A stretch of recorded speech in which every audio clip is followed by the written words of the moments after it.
这一次呢，就把整个讨论的场域，把整个我们所要诠释的这个环境拉回到家庭当中。所以我们下半年就做了这一档连续剧，叫《明天一起去乐园》啊，天空里用 Happy 乐园。那所以呢，在我们今天的座谈会一开始，我想先请大家来看一下我们这部戏的2支预告片，那让大家稍微了解一下这部戏到底要讨论的是什么样的一个内容。好，请大家欣赏一下。刚住着说，我不想这么快生小孩。是你，让这小孩受苦的。我找一个事情来过。不是因为你把我害成这样子。他一把我叫成小人，你知道吗？小黑小干太小了，地方小人吃也是地方。弄的，弄的这个，好不你这了。你要承认哪做哪里把的？你这样这样弄你，比修黑要弄你。我现在承认了，我的妈妈不爱我。你也承认吧？你爱你，你怎么了？对你，这是弄的。你的妈妈也不爱你。我有感情，全部写的。所以啊，有一天我发现，我都是原本。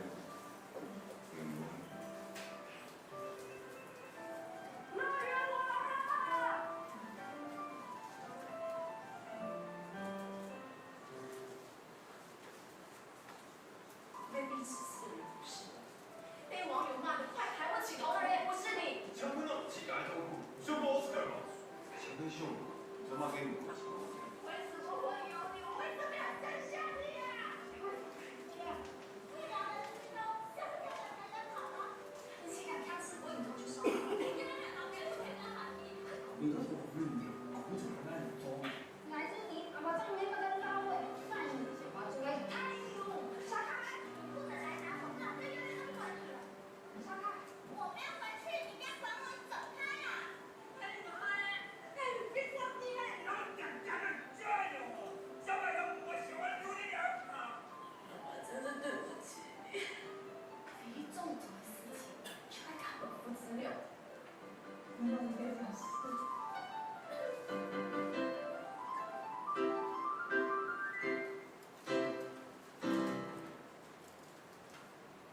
好，这个就是有关于明天一起去乐园，我们看了2支预告，大家可以发现，这部戏还蛮压抑的哦，因为里面的似乎每个家庭都有每个家庭的问题，然后每位父母都有他们的一些状况，然后同时呢，就发生在小朋友的这个外显行为上哦。所以今天我们很高兴的邀请3位我们很重要的来宾来跟大家一起来聊聊这部戏，同时聊一下从这部戏里面我们看到一些亲子沟通的问题。那首先为各位介绍的是我们的2位编剧温慧明、彭怡晶，来，你们温编剧请。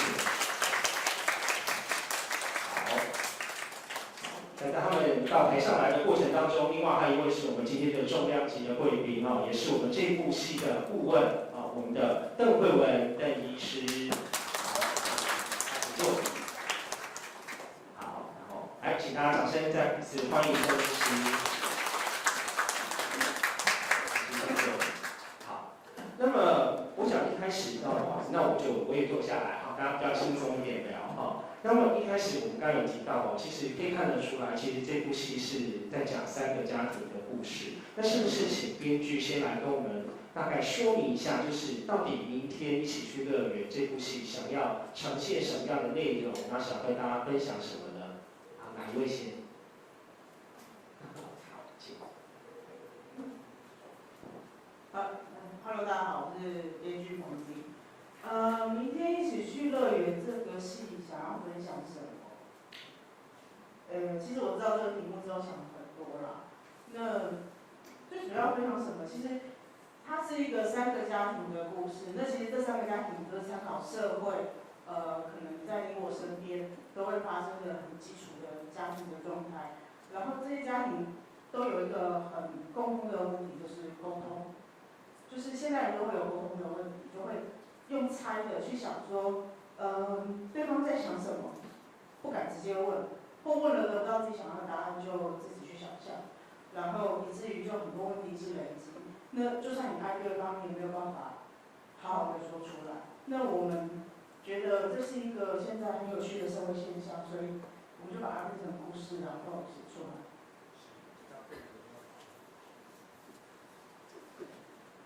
那我补充给就我们要讲沟通的问题，然后其实一开始题目不是叫童年情绪乐园，其实最早的题目一开头是叫退路。那它的起源就是，如果大家有看戏的话，它的缘起就是三个孩子他们玩了一场游戏这样，但是就被大人误以为是一个绑架案。那透过这个游戏，我们后来去衍生出来想说，通过这个游戏之后，会不会衍生出一种大家都以为游戏结束了，世界结束了，但没想到真正可怕的、更大的游戏或更大的毁灭才刚刚开始这样。所以我们是透过这个进程，去透过三个孩子为出发点，然后去把所有潜藏的沟通问题去把它勾出来。然后之所以开始叫退路，也是因为后面我本来想象是不是三家庭会因为这个游戏，然后就让他们不去面对沟通问题，都会逼到没有退路这样子。然后我希望看到这些角色到最后，当他们发现三个问题的一个崩解的时候，他们有没有转身的勇气这样子。我们其实一开始是这样想，所以才会有这个故事。谢谢于金跟慧敏哦，所以其实大家可以听得出来，其实这部戏我们有一个很重要的观念、重要的概念在里面是，其实沟通这件事情，我们以为都很容易，但事实上沟通比我们想象中困难很多。好，所以接下来我想我们就很快的进到这个，我们来看一下这三个家庭，当成个案来看，然后来分别请编剧还有医师来让我们跟我们谈一下这三个家庭发生了什么问题，那他们要怎么去解决他们的问题哦。那首先，我想，先来看的第一个家庭，我目前把它称之为叫样板家庭。哦，为什么？因为其实我觉得这个家庭大家看起来应该都会很羡慕，因为其实他们的父母都是三高人士。哦，我们的三高不是指那个高血糖、高血压，不是哦，是因为他们其实都是高知识分子、高收入、高社经地位。可是，其实这样的家庭呢，却有一些问题是我们所不知道的。哦，而且其实这个问题还蛮严重的，所以我们来看一段影片。来看一下这个家庭发生的事情。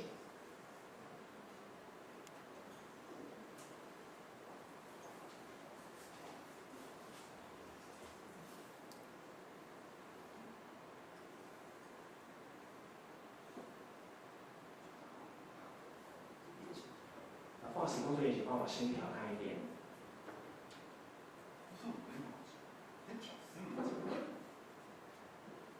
有什么？无限，人咩都无限啊！那相当凶哦，你做嘛给唔关心奥斯卡？人冇做不见吧？故做阿什唔见，黑人潮海。迄个唔多关心奥斯卡，你是就别像我一样这种事情。原来你唔关心唔连家拢是表讲爱做问题，也很做关心。敢有哦？家里拢不敢强嘞，做咩敢老皮肤些？唔讲。故事唔爱养我。要唔懂啦，有心也唔是。没亲你，唔爱养我耶。冇鸟，爱啥物提倡？我唔记得，唔听奥斯卡这样。我当初就说过，我不想这么快生小孩，是你坚持要生，是你让这小孩受苦的。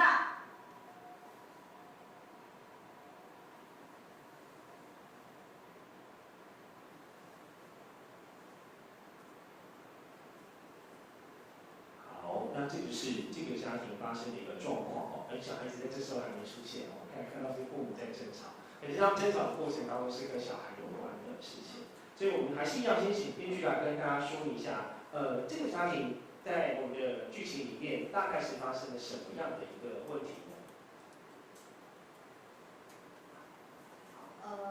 就如同主持人说的，这是一个三高家庭这样。那其实，在建构这个家庭的时候，我们一开始想探讨的问题是，所谓的母性、母爱是不是天生的这样？因为大家常常都认为，普遍社会的观感认为，母爱就是天生的。就算在婚前说不喜欢小孩，不知道怎么照顾小孩的妈妈，可能在女性，可能在结了婚之后有了小孩，大家就自然而然觉得你生了小孩，你就会爱孩子了这样。那我们其实我们在看一些资料的时候，我们发现其实有很多女性不一定是这样想，不一定是这样感觉，她们有她们的困扰，她们对于自己没有办法像别人一样这么全心全意爱孩子、照顾孩子，她们是觉得困惑，甚至是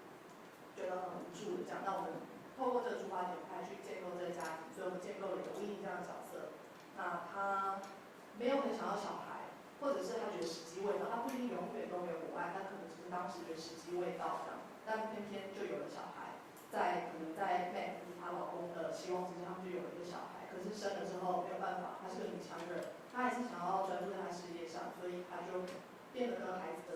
互动一直都是有距离的。那看在她老公的眼里 ，Meg 的眼里，他就会一直觉得为什么你不爱孩子？为什么你不爱孩子？他就是一直不懂，他也不懂，但因为他们缺乏沟通，所以他不懂，也只能论律指责这样子。那其实，在我们一开始看似这个爸爸是没有问题，他好像就是很懂孩子，愿意照顾孩子，牵他的脸公公，照顾他的生活这样子。但是其实随着剧情演变下去，其实我们就慢慢发现，其实爸爸也只是在用他惯视他自私的想法在照顾孩子，但其实忽略了孩子可能真正的需要这样。所以会慢慢才发现，哦，从妈妈的问题，慢慢也看出爸爸其实有问题这样子。是，医师，其实我觉得刚才从慧敏的谈话里面发现了好几个问题，也不止一个。比如说，其实他刚刚有提到的，其实很多家长会把自己的想象对孩子的想象框架在小朋友身上，尤其是这种高知识的分子，其实他可能对于孩子是有些期待的，对，所以很容易的其实会希望孩子长什么样子，这是一个。或者是像他提到的很多的女性，因为其实现在大家非常强调女性自主，那也许其实对他的生涯规划而言，其实他并没有要那么早就其实步入婚姻，甚至步入家庭、步入小孩的阶段。可是情况就是发生了，那这时候也会反映出来他的一些状态。那像这些情形的话，就医师的角度来看，有什么样子的，我们有什么方法去应对它呢？好的，我想大家今天为了一出戏这么有心，星期天过来参加座谈，我觉得一定不是一般的观众，就是说一定是对于这个议题是有很高度的共感，或者说很有兴趣知道，所以我也希望可以谈得更深入一点。那么回答主持人刚刚那个问题，我从刚刚大家看到的画面开始好了，就大家可能还没有看到其他，也许有人看，有些人没有看到其他那个奥斯卡这个儿子他的状态。刚刚那段对话，我不知道大家觉得逼真度有多少。我自己觉得，我常常在看的夫妻争执那种临床上面，我觉得它逼真度非常高啊。那当然，在这个编剧的过程当中，制作单位跟2位编剧其实花了很多心思，我们其实大概会修过很多的版本。那在这出戏里面，我跟另外一位刘昭瑜医师，我们本来是负责就是要 check 一下说人物的人格设定跟家庭动力有没有合乎心理学的原则。可是说真的，我们其实非常汗颜，因为觉得这2位编剧比我们更像心理学家，就是他们写出来那个对白，就是天生就长那样。我就问那个小魏一个问题是说，奇怪哦，你自己也没有在婚姻中有那样的过程，为什么可以写出来？像刚刚那样的对白，有很多浓缩的东西，我稍微把它解析，就像我们做心理解析一样。我们首先看到一个男人，他生气他的太太没有接电话，在小孩不见的那一刻没有接到电话。可是我们如果去读没有出现的讯息的话，爸爸如果有接电话，他也不用去指责妈妈没有接电话，对不对？所以要么就是学校留的根本只有妈妈的电话，而没有留爸爸的电话，因为爸爸是个医生，大家知道医生是一个对家庭很不负责任的行业啊。那么我是开玩笑的啊。那所以很可能这是在我们心理学上说的一种把自己不能做的事情丢给了伴侣，丢给了自己的太太。于是他对于太太有没有做到这一点会非常苛责，因为我不能接小孩有事情的电话，所以我委任我的太太做。如果我太太没有做到，我的小孩就会出事，他对小孩会有罪恶感，所以他对于代理他处理他不能做的事情的太太会非常严苛，这是很多父母之间、夫妻之间的问题。那如果在座我看到男性、女性都有，如果你们是那个负担小孩某一件事特别重的人，你常常发现你的另外一半对你负担的事情不是感谢多，是挑剔多。如果你负责煮饭，小孩子有什么营养的问题，你的另一半一定不会说啊，真抱歉，我很少煮饭，所以小孩营养不良，从此我也来煮。不是，他一定会说你这妈妈怎么煮饭，或者说爸爸负责功课，小孩功课不好，那妈妈一定会说你为什么没有花更多的时间跟小孩复习功课，因为他自己做不来。所以我觉得那一个小段，我们先看到了这夫妻之间有一些东西是被分割代理的，那两个人各有他擅长的事情，而且这里面很残酷的有一个还蛮性别刻板印象的东西，就是爸爸似乎比较聪明。所以他负责小孩子的功课。其实，在这对夫妻的设定当中，我们当初也有这样子一个互补性的感觉，就是爸爸是一个很会读书的人，妈妈是一个公众、社交、公关能力很好的人。这两人的优点刚好是彼此的缺点，所以他们有点在找另外一个人来补足自己生命中不足的地方，想要形成一个超级二人组，所以他们就可以。在心理上可以说，他们就来克服人生的不足感，因为我不行的，我的配偶可以。就是这样子的人，在养了小孩之后，发现小孩子不受自己的控制，不能在自己的掌控当中那么完美，所有他们内心的弱点都会被挑战。所以刚刚主持人说这是一个样板嘛，样板家庭希望一切都完美，偏偏小孩就是生来挑战我们不完美。对，各位有小孩吗？小孩就是来告诉你说。假设你自以为自己很善良，小孩就是会逼到你想骂脏话，或者你觉得说你很会赚钱，小孩会让你觉得钱还不够用，就是这样子可怕的一种人生的一种挑战。所以呢，在这个时候，我们仔细听听看，还有一个奥秘是，这个爸爸对于太太应该要有母性，会那么期待，那么愤怒。你们要不要猜他自己跟自己的妈妈是什么关系？OK， 所以这个是一个伏笔。到后来大家可能会慢慢的看到，其实我可以，因为要分析，我只好先讲，就是说，其实他是缺乏母爱的，因为某些状况，他童年是没有母亲在身边照顾他的，所以呢，他对于另外一半不像母亲的时候，是不是会勾起他的噩梦？这时候他跟他的儿子奥斯卡已经混在一起了。奥斯卡得不到母爱的时候，这个身为爸爸人的悲痛跟愤怒，好像是自己对母亲的愤怒一股脑都混在一起了。所以我们常说，你的配偶对你的愤怒，如果是因为小孩的事对你的愤怒，有时候你要退一步想，他的愤怒会不会夹带来他童年的怨恨，一股脑借着小孩发出来？那至于维尼，他听到太太听到这样子的指责说。你为什么不多关心他一点的时候，我不知道大家有没有看到他的表情，那种觉得很受伤，但是又很愤怒，接下来他就很尖锐，就开始说我不想要小孩种种。可是其实刚小慧说到说，其实有些女人可能不想要那么快要有小孩，这也背后要去想，为什么她会不想那么快有小孩？那我就说，你们有没有想过她自己的成长背景又是什么？我们都会看成长背景的话，就是因为如果是在剧里面设定，大家后来会看到，维尼从小就是一个被迫像个姐姐，要去照顾比她更弱势的妹妹，所以妹妹占走了一切的关爱，她常常会动不动就被大人给一个期待吧，就是说你怎么不多关心妹妹？你要多关心妹妹，所以她很会关心她妹妹。问题是她没有当够小孩，一个没有当够小孩的女孩子。变成妈妈了以后，她内心的小孩没有长大，没有当过小孩就没有当够就不会长大。所以当她的先生说你为什么不关心那个小孩的时候，大家想看维尼内心的他的内心小孩又被忽略了一次。其实各位太太妈妈们如果你们有小孩，你们会知道，当先生指责我们不顾小孩的时候，你通常会很难过的是，那你有没有看到我的需求？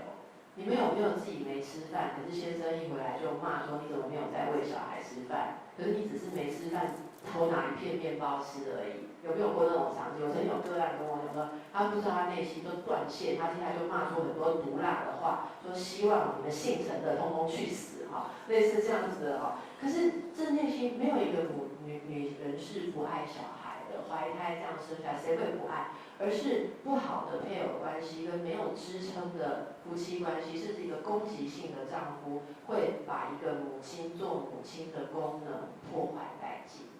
我想这是我们介绍给大家说，深入的去看这样子的角度。谢谢丁医师。就我觉得丁医师刚才在谈的过程当中，我发现一个很重要的状况是这样，就是其实我们常常觉得说家务我们就做好分配呢？好，那你负责什么，我负责什么？可是常常忽略掉一件事情是，其实夫妻是互相支撑的。其实少了任何一方，都会让这个家务真正分配的这个结果变成，其实我们互相在指责对方，你为什么没做好？好，那其实这个我觉得是大家今天参加完这个活动之后，可以反复提醒一下，下次其实在你开口想要去指责你的配偶、你的另一半，什么事情没做好之前，先想一下说，是不是他其实碰到某些困难了？那是不是其实也许我可以在适度的时候去做补位？好。那我觉得这个其实除此之外是，当然今天我们的剧情的影片当中没有提到的是，其实因为他们的管教方式，最后其实对这个小孩产生了一些影响。其实奥斯卡到后面因为妈妈一巴掌，其实变成不讲话。那我其实有一点小小的疑问法会出现在于说，如果今天我发现其实我跟我的另一半之间，事实上我们已经产生一些问题了，以至于影响到我在教育小孩子了。那我有什么方式可以先初步的去改善这个状况吗？我觉得，当我们如果意识到夫妻之间的问题已经影响到小孩的话，能够先做的第一件事就是好好的观察您的小孩受到什么影响。例如说，小孩有几种典型的反应，第一是他想要当和事佬。一般小孩很本能，就是他要撮合，然后他就会在父母吵架或者父母有冷战的时候，想办法撮合。撮合的方式有哪些呢？第一，捣乱；第二，出问题。捣乱跟出问题是迫使爸妈放下争执，合作来解决他的问题的最好方式。所有的小孩生来的时候，老天就教他们这个秘诀。6个月的小孩就会了。你们看着，6个月的小孩就会在爸妈争执的时候大哭、不喝奶、吐奶、闹赛，所以这就是我们在临床上看过，就有这样子，有人就相信说他就有办法吸引你的注意力，那更不要说更大一点的学龄的小孩，他们可能闹情绪、破坏东西、制造噪音，或者说更长期的话，在学校人际关系跟学业出问题。所以从这些问题当中，我们发现小孩在吸收父母亲的张力。接下来2个人要做的第一件沟通就是说，我们可不可以不要再影响到小孩？所以立刻停止在小孩面前的争执，还有要创造在小孩不在的时候的沟通空间。因为如果你没有其他的沟通空间，一定会留着很多问题在小孩在的时候爆发。那再来就是说，可能要试着去理解，也可以询问一下这方面的专业人员，或者包括老师，或者你周围可以信赖的亲戚朋友，说小孩子这个行为可能想要表达什么？因为有些小孩他不会跟爸妈讲，他会跟叔叔伯伯阿姨说他的烦恼，这些都是我们可以去做。那当然最后就是要回到解决夫妻那个根本的问题，那个问题就大了。好，那我们因为时间有限所以有关于这个家庭的讨论到这边先告一段落，我们再来看一下另外一个家庭另外这个家庭我觉得非常有趣，因为其实它看起来是一个3口之家，就是家里以前有3个人，可是呢，他们其实有一个挥之不去的成员，一直在他们3个人当中，而且这个挥之不去的成员造成了这个3个人的关系是紧张的那我们来看一下这个家庭。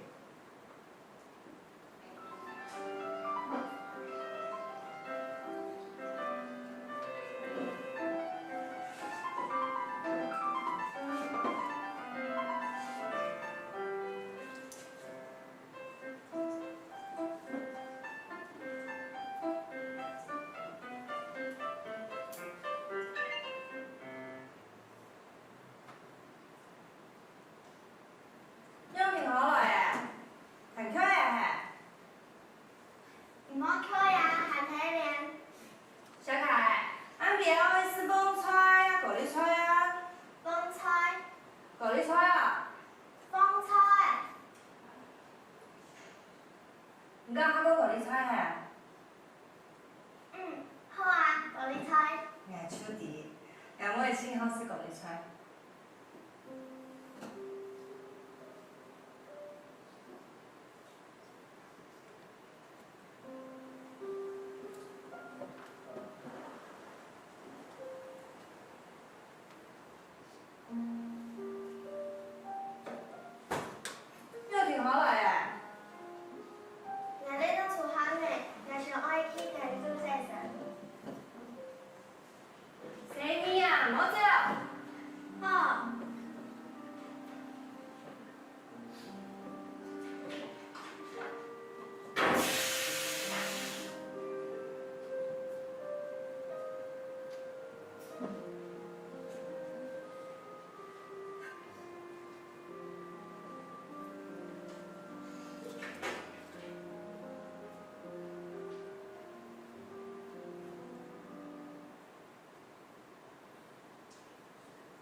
就是我们看到的第二个家庭哦。那其实我在开玩笑讲说，这个家庭其实就是有一个隐藏版行为。我不知道大家有没有在玩那种扭蛋机？扭蛋机我们其实在玩的时候，它其实很多时候都会有所谓的隐藏版，就是转到隐藏版的时候，我都觉得哇好棒哦，因为那是很难得罕见的东西哦。可是呢，家庭当中出现一个隐藏版的成员的时候，状况好像就不是这样了哦。所以一样的是先请编剧来跟我们谈一下，介绍一下这个家庭发生了什么情形呢？这个家庭我们在建构的时候，一开始是以小孩为出发点。那时候也是在读资料的时候，其实会从新闻上看到一些资料，是说，有一些妈妈，可能爸妈可能经历过丧子之痛，这样子失去了一个孩子、两个孩子，那他们就是决定要因为太伤心了，所以决定要把孩子生回来。这真的新闻大家如果不知道是 Google 得到，有不少这样的新闻。那他们会生在孩子生回来之后，会告诉你说，你看孩子身上有哪颗痣或哪个标记，跟之前那个去世的孩子很像，是他回来。然后他们甚至会想要把他名字取成一样的，只是可能在台湾现行的那个规定里面是不行这样，否则搞不好这些父母真的会把他们名字取成一样的这样。那他们，我们那时候看到这个新闻的时候，其实我们做了一些讨论，想说原来这样的情况其实不少见这样。那我们那时候也跟医师讨论这样子。进一步讨论之后，其实不一定要是这样子极端的例子。其实就算只是不一定是隐藏版人物，就算你身边就是有兄弟姐妹，你就避免不了会跟这个兄弟姐妹被父母拿来做比较，或者是总是有谁轻谁重的那个关爱的落差这样子。那当然，我们最后是选择一个比较鲜明的方式，就是真的有个孩子去世了。那剧中的小凯就是的确是父母在悲痛之下决定要再把这个孩子生回来这样。那所以小凯就一直摆脱不了。当他懂事之后，他开始就明白了，原来我是姐姐的，这么说替代品好了这样。虽然有点难听，但可能他其实在心目中就觉得，所以我是姐姐的替代品这样子。那他无法作为一个独立的个体被看待、被对待的时候，他其实心理状况就渐渐的有一点走偏了这样子。那这是我们试着用这个角度去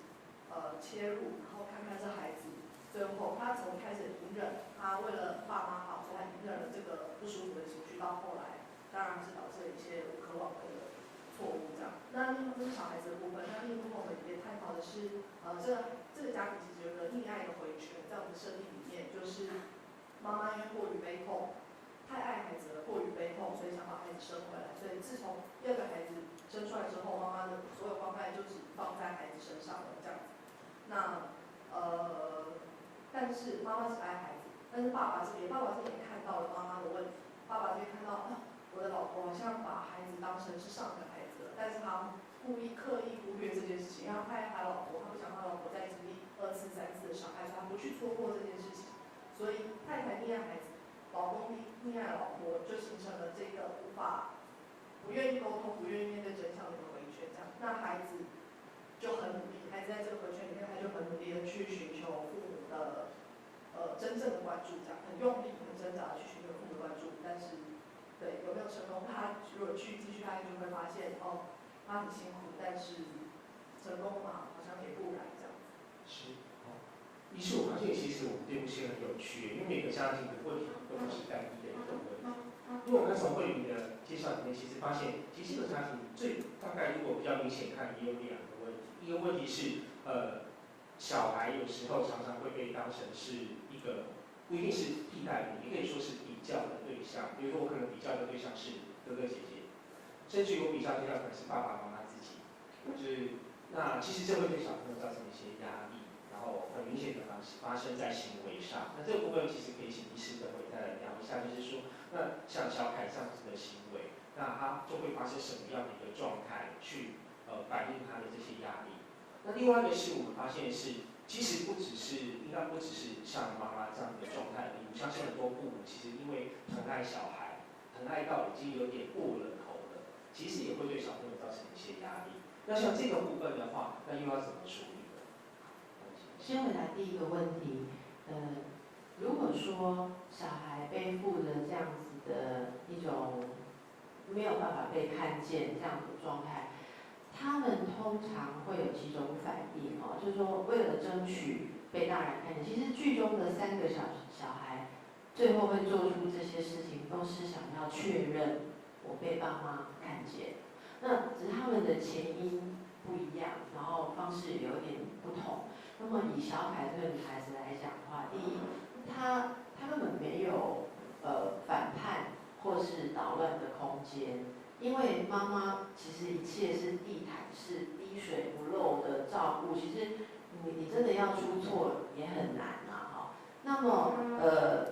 大家看到那个空间在那个高丽在里面，我不知道你们看了没有，其实我觉得真的毛骨悚然。好，就是我不知道会，就是也许你们当初就是对那个我记得你们最早跟我讲的角色就是从这个开始的嘛。我们在那个喝咖啡那一次，我就觉得真是毛骨悚然，因为我自己的亲戚里面也有这样子的状况。但那个小孩他不像奥斯卡可以好像就是例如说不讲话或什么，因为这个小凯如果他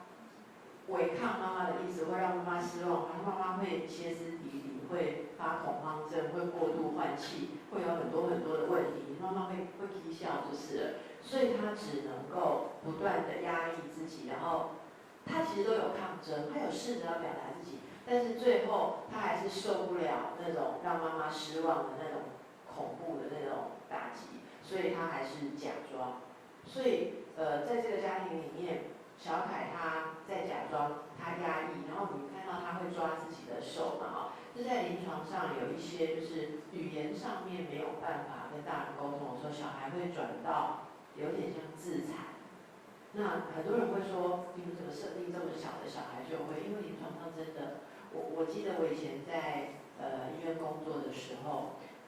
我看过一个家庭，因为父母有问题，那个小孩被送来住院，因为他有厌食症，但是他几岁，你知道吗？2岁的小孩可以有厌食症。我那时候当住院医师，我真的觉得说主治医师有点扯啦，哈。可是你真的看，觉得小孩真的就是巨食，而且就是当他爸爸妈妈生活有张力的时候，他的巨食就特别的厉害，就是这种从身体上的自我伤害。那奥斯卡他受到很大压力之后，他是没有办法说话，他不说话，这些都是小孩子会出现的一些征兆。然后你问我的第二个问题是，就说其实有些父母他其实很爱小孩，爱到过了头，也会变成一个压力嘛，哈。因为其实小孩子在成长的过程中，他是会有很多的挫折的。那有很多挫折不是父母可以代理、可以去处理的，所以很多父母过度溺爱小孩的方式，并不是真的帮小孩子摒除所有的压力，而是不承认小孩有挫折。不承认小孩有挫折的方式，包括说，小孩跟人际关系，小孩的同侪有问题的时候，爸妈就冲到学校去指责欺负他的同学，指责不跟他玩的人，或者现在有一些爸妈他的方式就是好，那我们就带很多的糖果玩具去发送给跟你做朋友的人，就去贿赂别人买友谊，或者那小孩子会产生的压力就是说，没有人要陪我处理我的负面情绪，我的挫折，那也就是一样的讯号，跟奥斯卡一样，我只能好，我只能快乐。到后来就像小凯一样，他是用假装的，然后他的内心的分裂就在这时候发生了。他对外表现的是正面的快乐，其实小凯就像小天使一样。我想外面的人或学校的老师，每个人都会觉得说，能生到小凯这样的孩子，真的是爸妈的福气。谁知道他内心所有坏的、压抑的一面，通通都挤压在另外一边。所以他是这一次的案件的首脑。他是应该说，就制作人跟我说了，那天他说了一句话是什么？他是内心是恶魔嘛，外表是天使，内心是恶魔，就是因为产生这个分裂，所以坏的东西都浓缩到他的另外一部分。他长大其实如果没有任何的更正，他长大会发生很严重的人格问题。是，那这是第2个家庭的状况哦。那我们接下来再看一下第3个家庭哦。那第3个家庭，我觉得又不太一样哦，因为它其实是一个假性的单亲家庭啊，因为其实这个家庭有2个小孩，2个小孩主要都是妈妈在抚养，可是事实上并不是爸爸已经过世了，或是爸爸已经不在了哦，其实他是有些状态的，所以我们先来看一下影片。夫子啊，去到边嘞？还没睡吗？阿王爷，春天，你看他们做了，严重的缺好诶，所以基本做嘢咯，无做也继续做吼。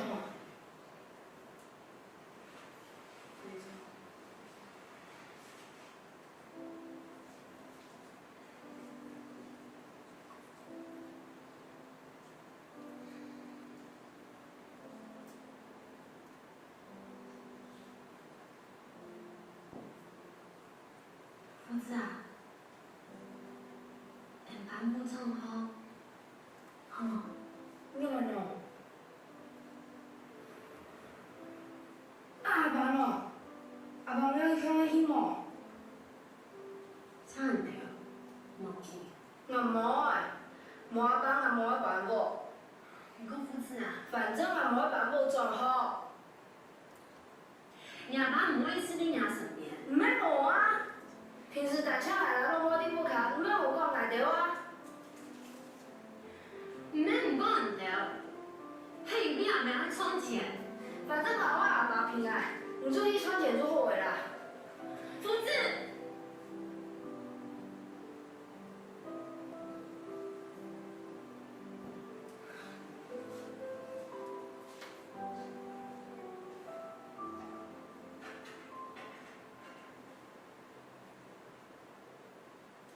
好，这是第三个家庭的状况啊。不好意思，请公园帮忙场灯打开啊。好，那第三个家庭，其实我觉得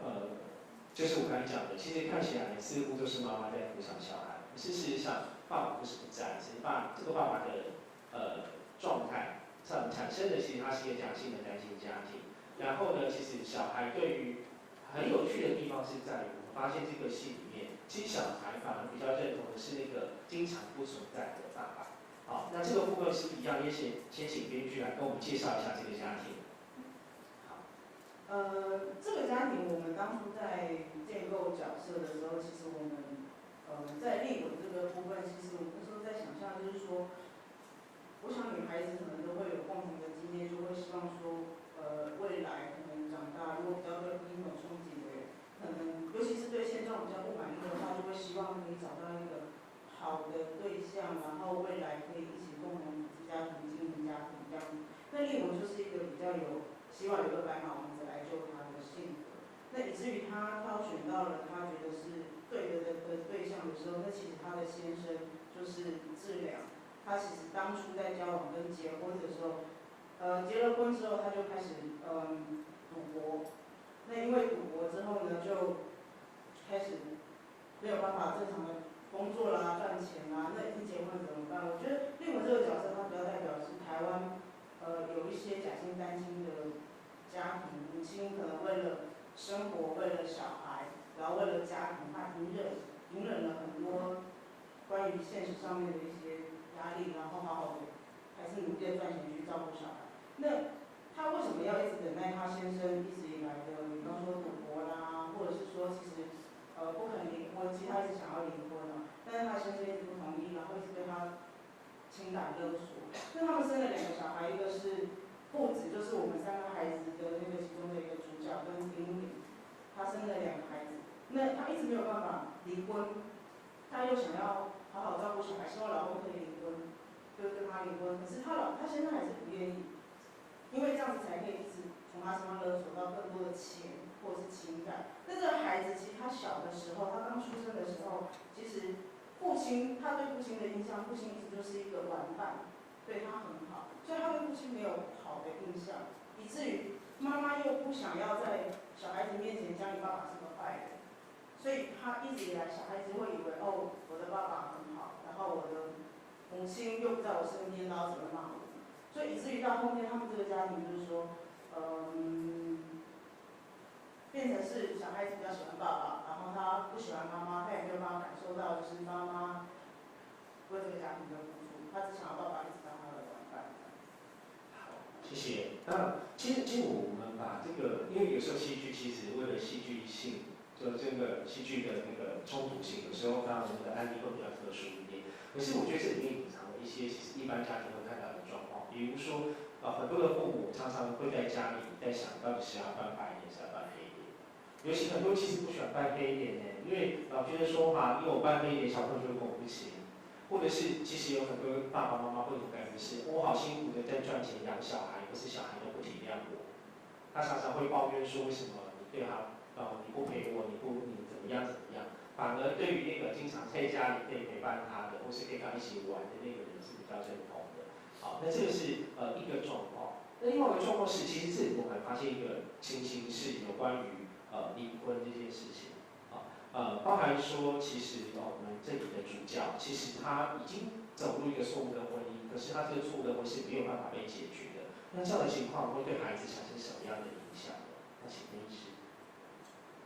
我很同意主持人的说法，这个戏剧虽然是一个很夸张的爸爸，一直赌啊，然后一直跑掉，卷款潜逃、消失、人间蒸发，可是即便一般的家庭里面爸爸妈妈都在的，我们也常看到，其中有一个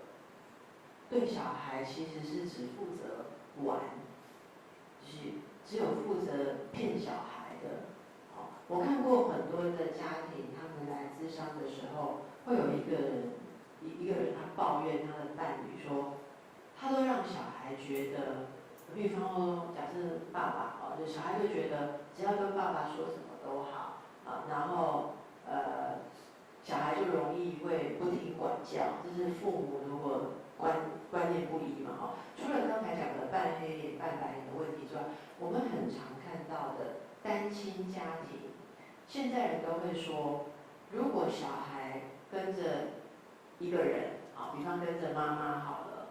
那我是 follow 剧中，所以我以这样的性别来讲，请大家包含，并不是等一下要被骂说性别不平等，老是说男人是不负责，其实不是这个意思，是 follow 我的剧那么为什么很多时候我们都知道不要跟小孩讲前夫的坏话，可是还是忍不住会讲？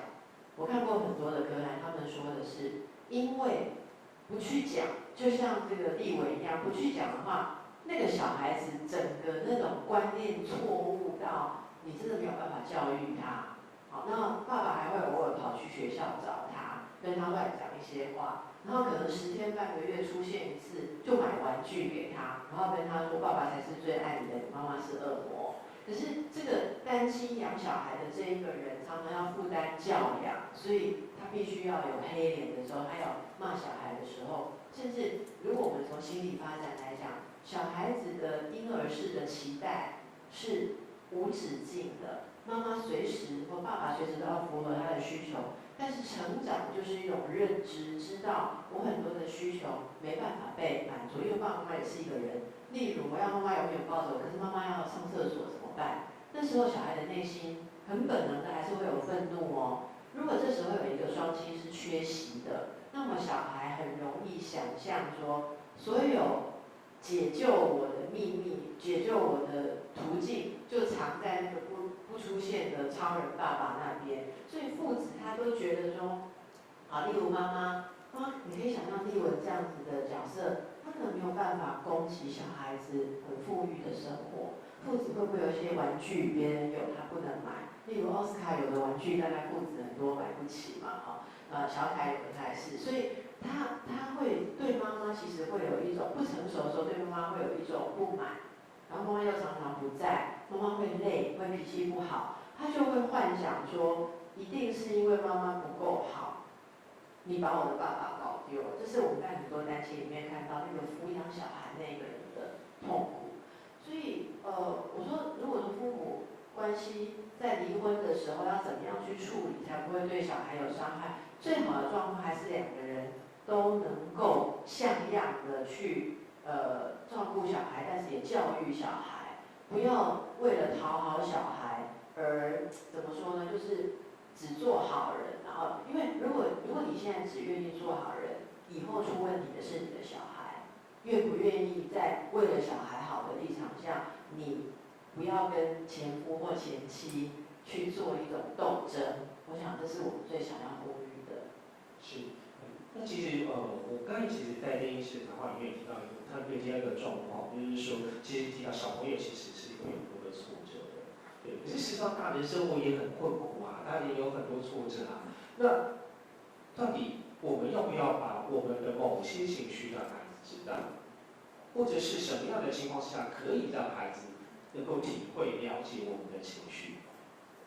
我觉得这个问题真的非常的重要，然后也非常的深奥。我提供几个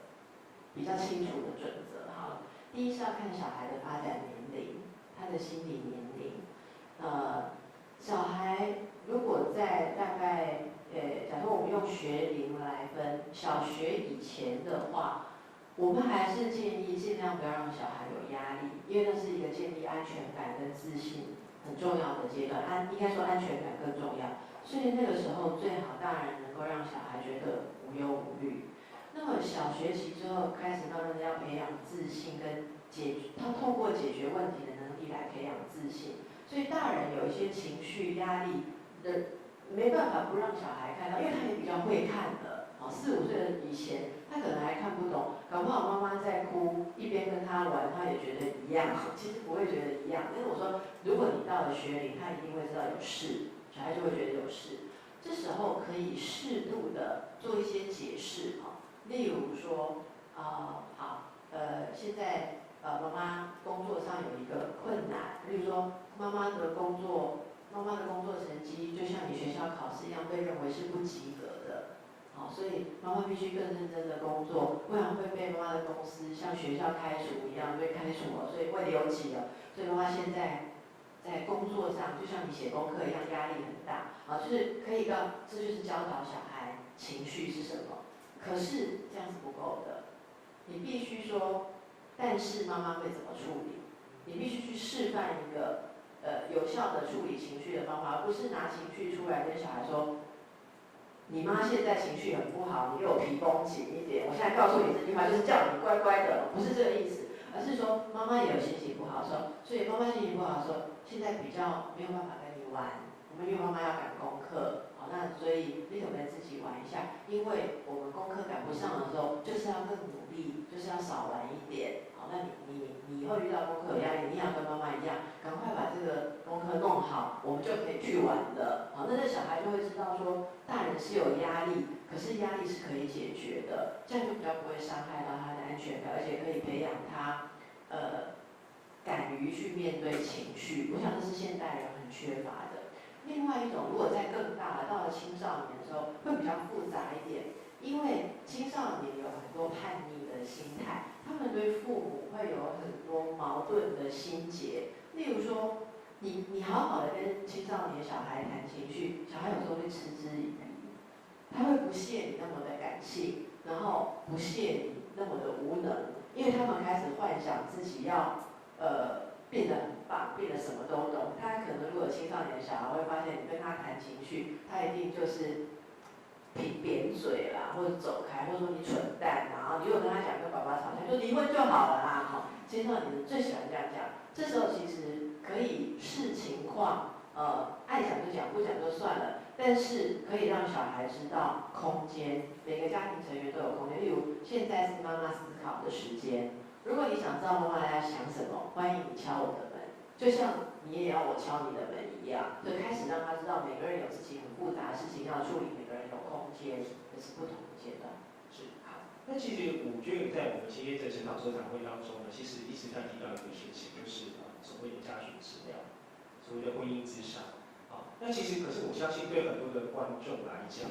因为其实说实在话，台湾人常常有很多时候，我们生理上生病了，会去找医师，可是心理上有问题的时候，常常是否定有问题的。那所以以至于我们对这一块，比如什么叫做家属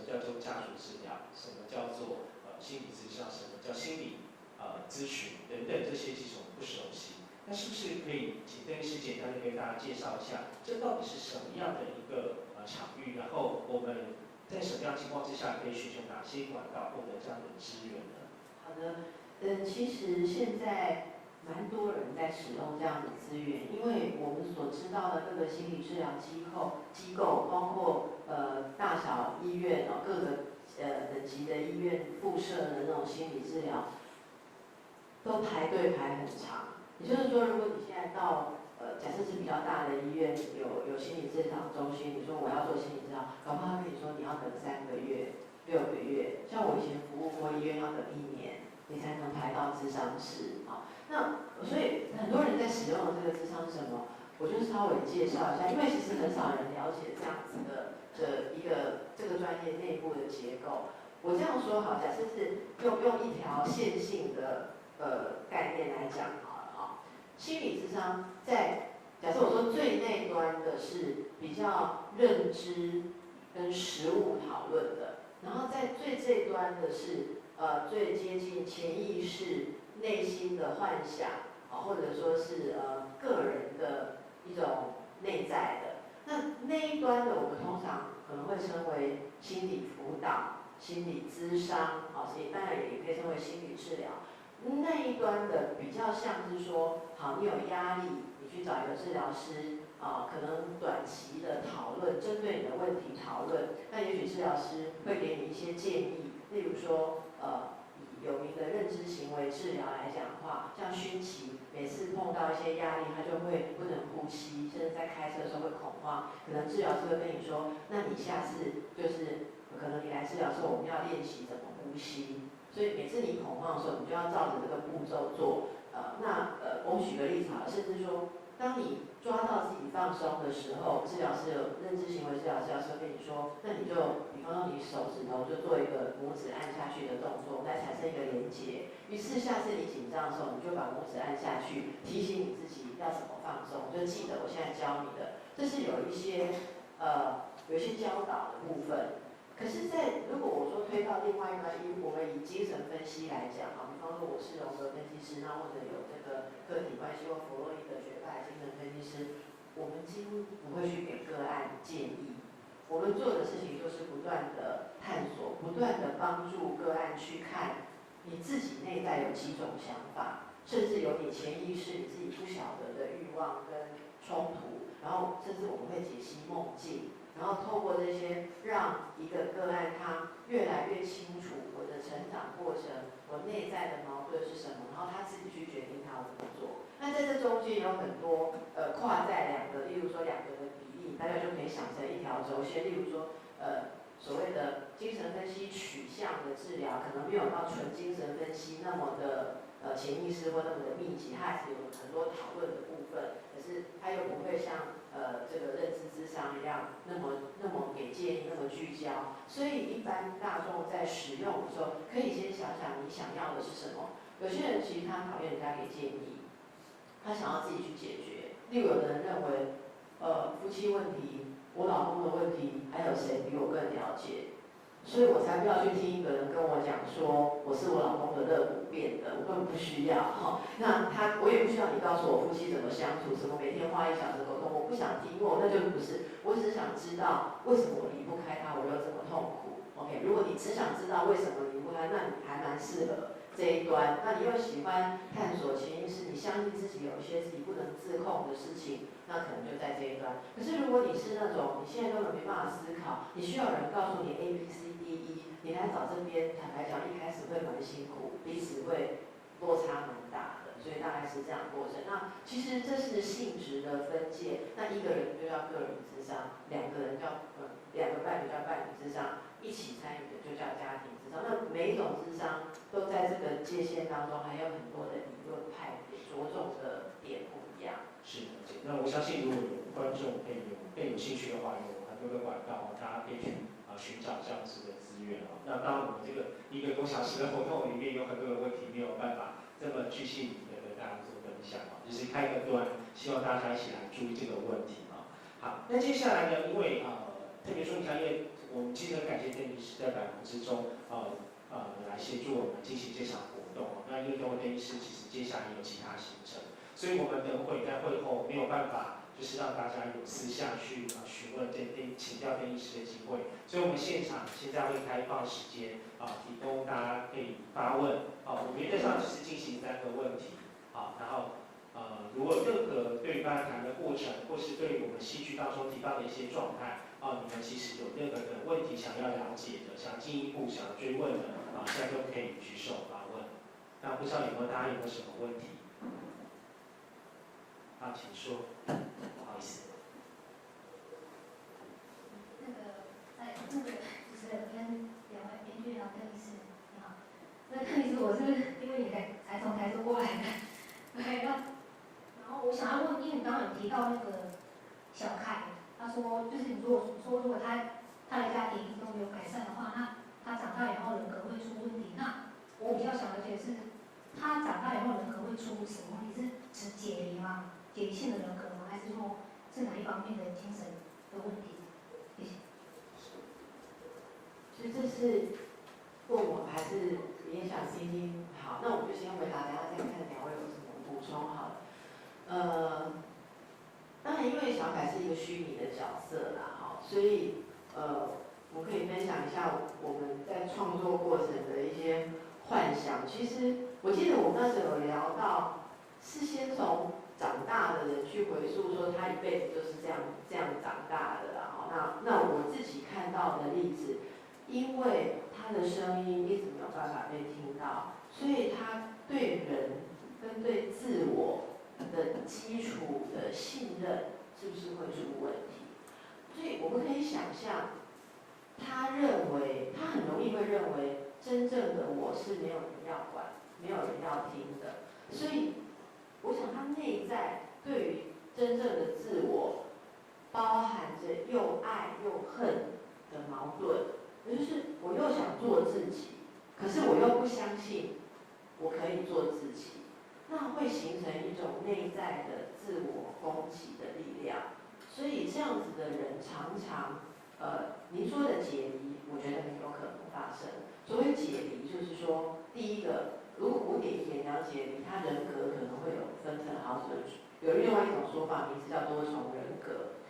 小凯几乎就有一点多重人，快要有点多重人，他有时候是姐姐呀，他有时候就是小乐啊。他在讲他要吃空心菜的时候，他是小凯；当他说高丽菜吃好的时候，他是小乐了。所以他已经在演习，不断的每天都在练习双重的人格，又是他又是姐姐。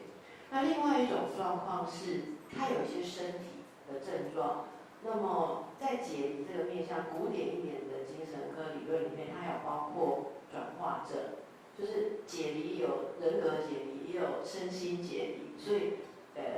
我说以前就有一些很有名的例子是，例如遭遇很大的心理创伤之后，他眼睛视神经是好的，他觉得看不到东西，或者说突然间半边麻痹，一只手哪里不能动，可是那个心理冲突解开之后他就好了，他并没有真的生理上面的病变啊，所以这个也是。然后我们其实在临床上看到某些所谓边缘性人格的人，也有过类似的童年，就是边缘性人格的诊断标准有几个特色。第一就是对自己的概念是全好或全坏，所以只要一遭遇挫折，他会觉得自己全面的完蛋，就没有那个中间的转换。那么有反复的自伤行为，你看这么小的小孩，他已经在自伤，就刚刚提到的。然后他对人的被抛弃的焦虑非常非常强，所以在经历像感情上，一般人感情总要经历过几次分分合合，他们常常会有很大的困难。然后对人的期望非常高，如果今天我赋予你一个很大的理想化的期待，如果你背叛我或欺骗我，我可能会经历很大的精神上、情绪上的困难，大概在这些方面。那我们是也请编剧补充一下关于小凯这个角色当时的一些设定的讨论过程，然后因为其实刚才一定是提到很有趣的状态，其实大家是先从他是大人是长什么样子，再回头想小布是长什么样子。我觉得这个应该是一般观众比较不了解，原来其实创作有这么一个非常有趣的这个历程，可以跟大家分享一下。小凯这个角色，我们当时在创作的时候，其实三个孩子里面，他算是最难，也是最有趣的一个角色。那我在编剧的角度上面的话，其实我们两个每天都要被附身啊，就是一直附身，觉得自己是小凯。所以因为我们要想象我们自己是小凯，我们要去想象说，哦，小凯的痛在哪边？其实有时候我觉得编剧这个工作有趣的地方是说，我们会站在角色，站在对方的角度去思考，说他想要的是什么。然后在创造的角色，对我们的确是从大人，我们也有从小孩啊，就从小孩往上想之后，就会发展变成4、5条线这样子。那我们就会以我们收集到的资料，以比较现况普遍会发生的事情，你再回溯到他原本小的时候是怎么样？好，例如说我们可能非常了解资料是说，像小孩这样的孩子，变成青少年的时候的反叛行为，我们是从资料上有读到的，这样，他可能会大声，尤其现在有各式各样的社群软体，大家可以有各种发声的管道。这样的孩子来到了青少年阶段，17、18甚至20岁成年的时候，这个意识就突然高涨。所以在我们看到的资料里面，可能会看到孩子这时候就会试着在各种管道大声疾呼：“我就是我”这样，我就是某某某某，我是谁谁谁这样。他们可能会试着用各式各样的方式去传达这个事情，但是还好，他至少说出来了。那如果没有说出来，的确我们就会设身处地去想，如果我是我们不说，我们一直隐忍这件事情，我们会变成怎么样的人？这样，我是不是永远就觉得，不管谁，男朋友、女朋友谁来爱我，我都会觉得你看的是真的是我吗？我可能会产生自我认为，我永远都不相信别人爱的是这个我这样子。你们爸爸跟我爸妈一样，你爱的是另一个人这样，我可能永远会有这个信任的位置这样。好的，好，请问一下还有没有其他的问题呢？好，我们先从前面这一位好。那后面那个问题就是第3个问题。主持人还有编剧邓医师好，我的问题就是说，如果孩子在成长的过程中，他就是国小以前没有建立安全感，然后国小以后又没有足够的大人陪伴去陪他，就是解决问题，然后建立自信心。那他已经长大了，现在已经成年了，甚至30岁，可是他那一段过程是缺乏的，就是所以导致有可能成年之后呢，他想要让自己的声音被听见，所以他就会坚持自己的决策。那当父母发现有一种补偿的心理，就想说啊，我以前没有听孩子的声音，然后他现在要补偿，就都会顺着他，就是说在可以容忍范围内，就是去让他觉得自己的声音被听见。可是有时候已经到了就是为了补偿而补偿那种就是的算溺爱吗？那这种情况下，对于父母还有对于这个成年长大的这个小孩，医师有什么建议？谢谢。这是我们的工作里面常常遇到的被问问题的场景，所以我现在来示范一下我们标准的切入方式是什么。我们标准的切入方式是，请问问题在哪里？因为大家会听到这里有一个想要补偿而溺爱已经30岁的孩子的父母，以及一个在现在想要拿回他所有缺乏的权利或者爱的小孩。可是我觉得这2方都不是发出这个问题的说话者，所以我们通常要处理这个问题是想象这个问题的叙述者是站在哪个位置。第一，他可能是双亲的其中一方，例如妈妈这样溺爱，可是爸爸觉得有问题，或爸爸这样溺爱，妈妈觉得有问题；要不然就是其他的兄弟姐妹，要不然就是这个30岁的人的配偶或未来的配偶，或这个人的30岁也有可能有小孩了。那能够去讨论这个问题的，我必须知道说话者的位置跟他在意的困扰是什么。所以如果这个问题要被回答，如果我们进入一个真正回答这个问题的场域，就是所谓专业智商的场域，我们要把事情回到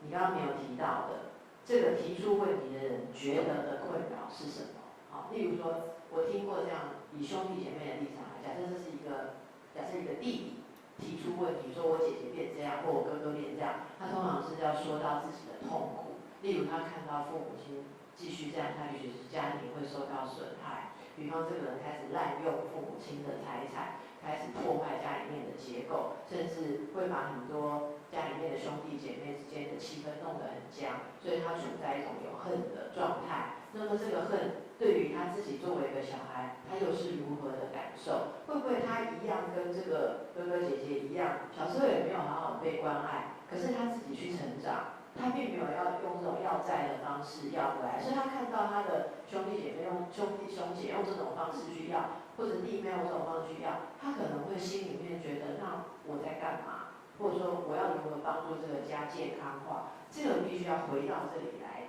谈，才有办法探讨能做什么。那么另外一个就是说，如果要纯粹去谈，这样的父母跟这样的小孩继续下去会有什么影响？有些人一辈子就这样子到老到死，他们觉得很高兴，可是什么时候会出问题呢？这个人如果要走出父母的双翼、庇荫，出去建立他的家庭的时候，谁受得了他？所以如果我想象听到这种问题，很多是来自于这个人的配偶或未来的配偶。那我觉得不是说告诉他你这样会有什么问题，他就会改变，反而应该去想象他欠缺的那些东西有没有更健康的方式可以补助。我们很多的成人，包括你，包括我们童年都有一些缺失，因为没有父母是万能无物的，父母就很多的麻烦，所以我们都用很多的方式在疗愈自己，在为自己建立缺乏的安全感、缺乏的自信。就你刚刚提到这两个关键词。那么有更好的方式去找到。那如果想要帮助这个人的话，就是看能不能制造一些机会，让他去接触到这些比较好的管道，不一定说是去找治疗，也许是一个让他更有自信的团体发展，或者说帮助他接触一个什么样有自信的地方，而不要再用这种怎么讲，我听起来有点像是虐待父母的方式去平衡，因为这样他不会解决他的问题。谢谢邓医师。那么我想这个问题，因为刚刚有另外一位有举手，对不对？还有那个工作人员来麻烦工作人员。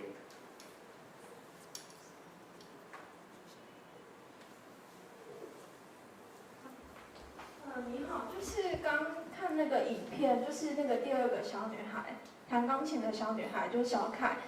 刚那个邓医师有讲说空心菜跟高丽菜那段很可怕，我看了也觉得非常的可怕。那因为我当时是联想到，因为可能这种事在我长大过程发生很多次，但是我第一个连接出来的事情不是小女孩的时候，那时候我已经25、26岁了。然后因为我的母亲算是跟小孩子之间的界限不太明显，就是她会非常想知道小孩子所有的事情，然后会想象小孩的朋友也是他的朋友，可是我的那些朋友他一个都没看过。他就可能比如说我补习班跟谁发生什么事，我跟小华发生什么事，他就会把我跟小华之间的事问得非常详细，然后想象小华也是他认识的朋友。那我当时连接到的一个事情是，因为我之前就是有在日本念书过一段时间，那当时要回来的时候，我有一些在台湾喜欢日文的好朋友，就是我想买点礼物给他们。那些朋友我妈当然也不认识，那可能人家就会讲说他要日本的一些点心什么。那当时我买回来了以后，我妈坚持不准我送那个礼物，她就一直想说你的那个朋友他一定比较喜欢化妆品、面膜呢，他已经帮我准备好了，他叫我从日本买回来的礼物就是不要送朋友，放家里给爸妈吃就好。然后我不知道为什么，刚刚看到那个空心菜跟高丽菜那一段，我就一直连接到那个画面。然后我自己的感觉是因为小时候我还有个哥哥啦，我跟我哥都是，我们所有的衣服、鞋子都是我妈买，我们就穿，我们对穿搭完全没有概念。那我想说，我会连接到的东西是25、26岁的记忆，是因为我跟我哥的那种自我意识，可能25、26岁以后才长出来，然后就是也觉得蛮可怕。然后而且会觉得，因为现在是空巢期啦，因为我跟我哥都已经离家，那空巢期以后，其实家里不一定会主动进行这个修复的关系，因为妈妈可能会越抓越紧。然后因为像其实就是我常看邓医师的节目啦，所以就也是会想试着用这方面的知识去修补一点关系，或者是你知道说妈妈太害怕小孩子离开她，所以她越抓越紧，但是效果好像时好时坏耶，所以就还蛮有感觉的。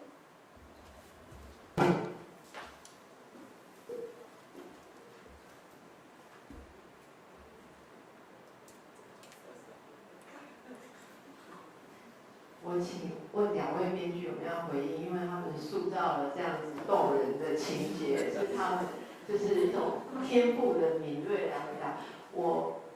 很感谢你的分享，因为，但是我想这样回答，我们时间没有很多，对不对？对。好，第一个哦，即便是这样子的妈妈，你看小孩到了一定的年纪，还是会长出自我意识，这一点让我觉得很欣慰。所以其实我有时候当心理治疗师，我们老师们很老的老师，常常有共通的一句话，就说，其实不用太担心，不要讲那么多说，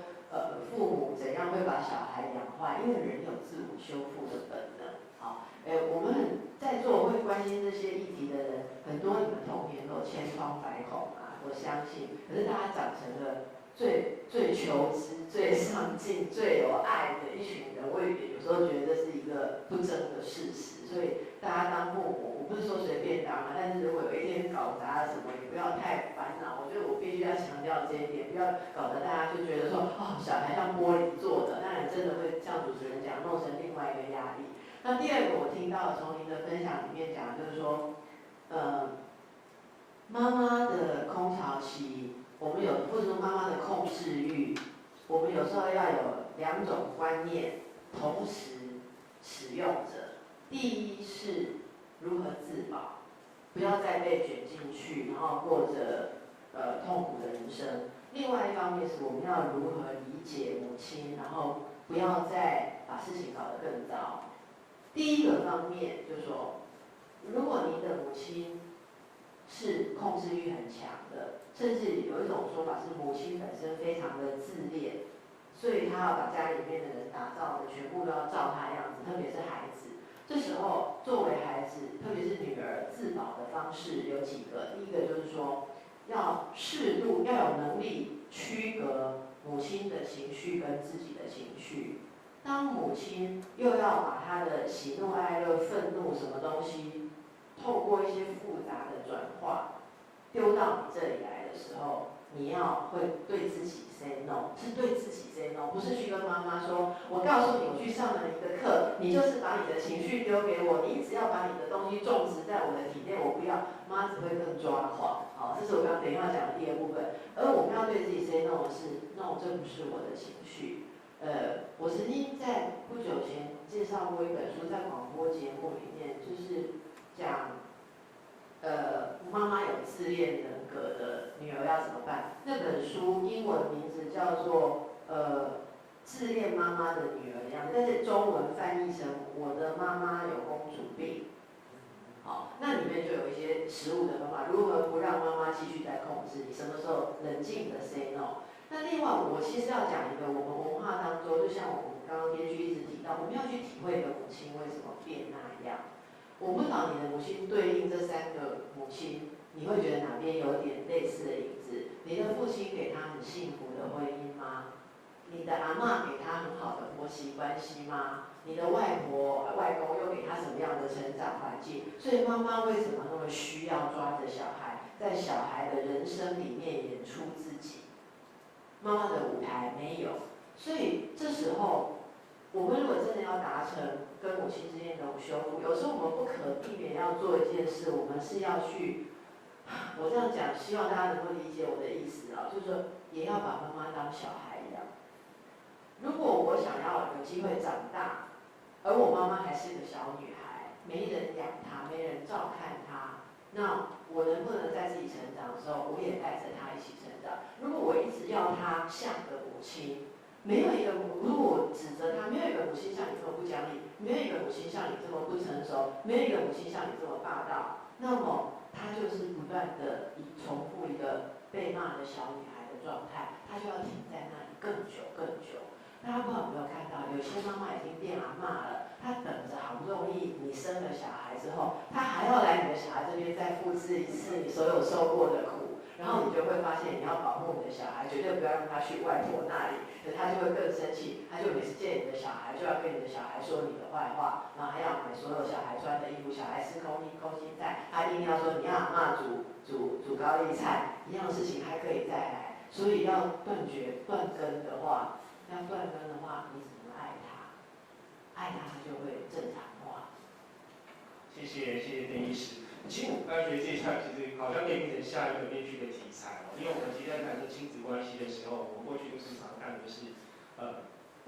成年父母跟未成年的小朋友之间的关系，可是我们常常忽略一件事，其实亲子关系也有成年的子女跟成年的父母之间的关系，也许搞不好可以请编剧发展成下一个戏剧的题材啊。好，那我想最后呢，其实在今天活动最后还是不免俗的要跟大家推荐一下这部戏哦。那我想是不是也请3位分别的用简短的几句话，跟现场的朋友还有我们直播的可能通过各种载具来观赏这场活动的朋友，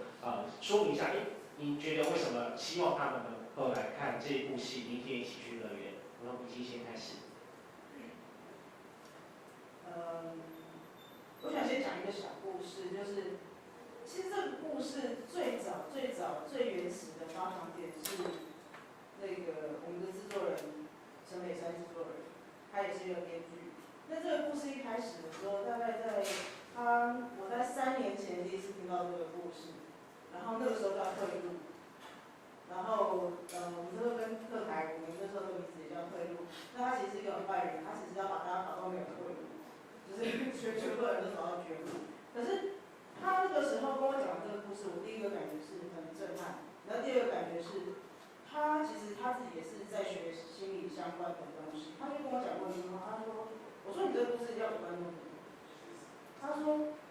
我希望所有的观众看完这部戏，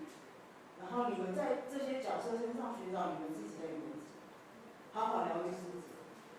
好好找到你想要的是什么，你想说的是什么，你想爱的是什么，然后解开它。那如果解不开它，就去寻找医师专业的帮助，好好的去了解一下自己想要的是什么。那这就是，其实这也是我想要希望大家可以看这部戏的原因。谢谢。好，谢谢怡晶，那我们现在请慧玲。对，就像已经说的，的确，我们希望大家在这部戏里面的角色上看到自己。那其实，也顺便回应刚刚观众的问题，就是所谓我们遇到自己亲身如果遇到了一些沟通上或者是感情上的亲情感情上的问题的时候，该怎么办？这样，那我觉得我跟已经或者是制作人，我们几个可能在创作的人上，其实我们在写剧本的同时，在创造这些角色的同时，我们也在疗愈自己。就跟一直说一样，其实我们也千疮百孔这样子，我自己有一些问题。那我们是通过写这些角色来治疗我们自己的问题，我们也确很受这些角色的帮忙这样。那所以作为一个作品，当它被呈现出来，我们希望我们得到的疗愈也可以让观众同时也能感受到一点点都好这样子。我们希望可以带给大家一点点感受，一点帮助，所以希望大家可以看这部戏。是，谢谢慧玲。那最后我们请邓医师。我想推荐这部戏的原因是，有蛮多机会跟制作戏剧的人接触过，但是陈制作人跟2位编剧是让我觉得，怎么会有人这么用心在做戏？而且我说的用心是有用到人心，跟他们真的很想要传达心理的部分，所以包括在过程当中，他们求真求实的这样子，不怕麻烦的这样子的一种努力啊，是让我跟刘兆玉医师都觉得也不敢怠惰的缘故，因为通常像比方有些电影、有些戏剧什么，他们可能来咨询一个问题，那坦白说，我常常回答这种问题，我就说你这样的角色其实不是很符合人性，因为这样的时候在这样的时候是不可能会说这句话。但是很多人会觉得说，要交代那个百转千折，我会牺牲掉很多好像很夸张的戏剧效果，或者说我要这个明星演员他不愿意演那一个表情，就是他就会牺牲掉那种深度。可可是我必须跟大家讲，两位编剧在编剧的过程中，为了要符合这些人性，要真实的描绘，他们两个被操得非常的辛苦，常常一直重写，一直重写。那我跟刘兆玉觉得说，我们会不会很顾人怨？我们还是以后都不要发表意见就好。所以这里面的每一个对白，其实它是非常浓缩，又经过导演精选的，就是很强调浓缩的地方。每一句话，像我刚刚示范给大家看，那第一对夫妻的话，拆起来那个丝线拉开来，是有那么多密密麻麻的东西。所以我自己觉得好看，看了感动，看了会有思考。然后我在里面也有秘密认同的对象，跟我千疮百孔的自己秘密疗愈的过程。所以也希望大家能够享受到这样的戏剧。好的，谢谢。那我想，其实站在科大电视台的立场，我必须要说，我们很幸福，很幸福能够有我们的陈立才制作人今天也在现场啊。那还有两位编剧，另外就是我们两位顾问啊，邓慧文医师跟刘兆玉医师来帮助我们，其实把这个戏做的这么的能够希望能够给大家一些疗愈的一个帮助。那当然最后是希望大家能够来收看这部戏，希望能够用这部戏带大家明天一起找到属于你自己的人生乐园。那我们今天的活动到这里结束，谢谢大家，谢谢。